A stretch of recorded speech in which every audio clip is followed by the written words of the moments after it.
sa simbahan kay mao na siyang Sabat day, adlaw nga ipamahulay. Una nga sa usa na adlaw nga Domingo, di ba? Usa na nag-oras ang misa, di ba? Pwede na ka makatrabaho kanyana. Hindi lang kayo bukat. Hindi lang ito naandar na trabaho.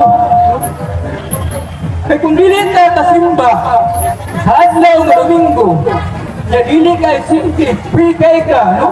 Makalugal din ka pagsimba, pero ituyo lang muli ka pagsimba, kaya tungo sa mga kalbutano ng mga buhat mo, so ang tao nakasala o bukat ka na mortal, di ba?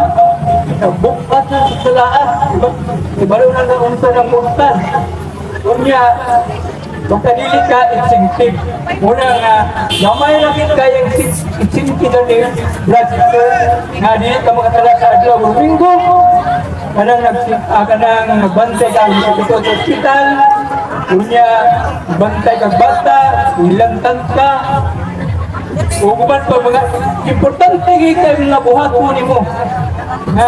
Sa adlaw o Domingo nga di ka lugar pagsimba. Nawa na kasimba niya na.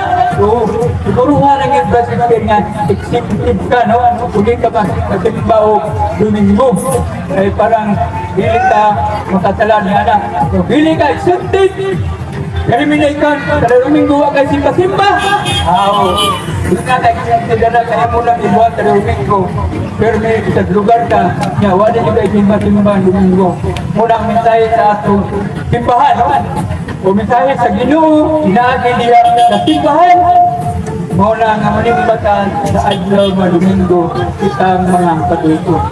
So salamat kung maayong hapon akong tanan. Hinaot kong ta mga Katoliko, dili ka magluya-luya, dili ka kapuyan kapag adto sa simbahan sa adlaw nga Domingo.